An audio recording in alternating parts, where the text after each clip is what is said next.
please subscribe and don't forget to press the bell icon to get notified whenever we upload a new video. Delhi में JNU campus के अंदर छात्रों की भीड़ हाथ में तख्तियां लेकर मार्च करती नजर आई। वहां ये छात्र यौन उत्पीड़न मामले में आरोपी प्रोफेसर अतुल जोहरी का विरोध करने जुटे और हाथों में तख्तियां लेकर जेएनयू कैंपस के गंगा ढाबा से आरोपी प्रोफेसर के घर तक मार्च निकाला।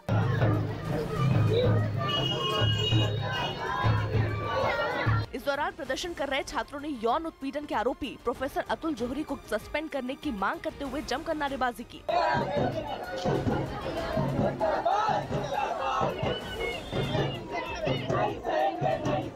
छात्रों ने सफेद पेंट से सड़क पर भी अपनी मांगे लिख दी। प्रदर्शन कर रहे छात्रों ने प्रोफेसर के घर के बाहर और उनकी गाड़ी पर पोस्टर चिपका दिए। जेएनयू के प्रोफेसर अतुल जोहरी पर यौन शोषण का आरोप लगाते हुए 9 छात्राओं ने केस दर्ज कराए हैं। नोएडा में सबसे बड़ा पार्क बनाने की तैयारी शुरू हो गई है। नोएडा के सेक्टर 91 में एक्सप्रेसवे के पास बनने वाला ये पार्क करीब 75 एकड़ में बनाया जाएगा। इसके लिए अथॉरिटी ने हजारों पेड़ों को काटने का फैसला लिया है। पार्क बनाने के लिए करीब 35,000 यूकेलिप्टस और 20 बबूल के पेड़ों को काटा, माफ कीजिएगा 3,500 यूकेलिप्टस और 20 बबूल के पेड़ों को काटा जाएगा। अथॉरिटी का दावा है कि जमीन को भूमाफिया के कब्जे से बचाने के लिए 1985 में ये पेड़ लगाए गए, जिनकी उम्र अब पूरी हो चुकी है और वो पूरी तरह से सूख रहे हैं।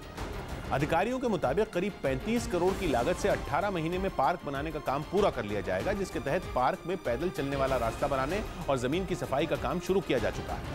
अधिकारियों के मुताबिक पार्क में 2 झील, कई फाउंटेन और एक एम्फी थिएटर बनाने की योजना है। इसके अलावा पार्क में हॉल और फूड कोर्ट भी बनाए जाएंगे। काटे गए पेड़ों की भरपाई के लिए पार्क में अलग अलग किस्मों के 4,300 नए पेड़ लगेंगे और पार्क की खूबसूरती के लिए करीब 1 लाख पौधे लगाए जाएंगे। पार्क के बनने से एक्सप्रेसवे के पास के 11 सेक्टरों में रहने वाले लाखों लोगों को फायदा होगा, ऐसा दावा किया जा रहा है। देश से फर्जीवाड़ा कर विदेश भागने के मामले में केंद्र सरकार को एक बड़ी सफलता हाथ लगी।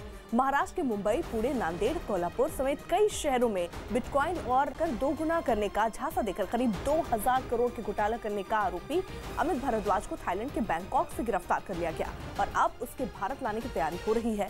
अमित भारद्वाज पर क्रिप्टो करेंसी में निवेश करने के लिए सैकड़ों लोगों को अपनी कंपनी में पैसा लगाकर 18 महीने में दोगुना करने का आरोप है।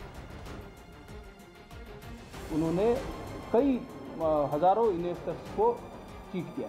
वेरिएबल टेक प्राइवेट लिमिटेड करके एक सिंगापुर की एक कंपनी है, इसका एक आम है करके ये अमित भारद्वाज बताता था, जो कि अभी आप अगर देखेंगे तो सिंगापुर में ये कंपनी ट्रक ऑफ है।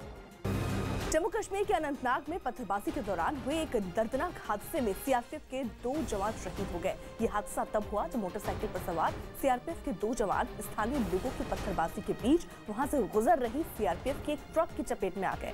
असल में पत्थरबाजी के बीच फंसे ट्रक के ड्राइवर ने अपना नियंत्रण खो दिया और आगे चल रही मोटरसाइकिल पर सवार जवानों को टक्कर मार दी, जिसकी वजह से 2 जवानों ने दम तोड़ दिया। इस हादसे में एक जवान जख्मी भी हुआ है, जिसे अस्पताल में भर्ती कराया गया। यह हादसा उस वक्त हुआ जब सीआरपीएफ के जवान ड्यूटी के बाद अपने कैंप की ओर लौट रहे थे, लेकिन तभी वहां मौजूद लोग उन पर पथराव करने लगे।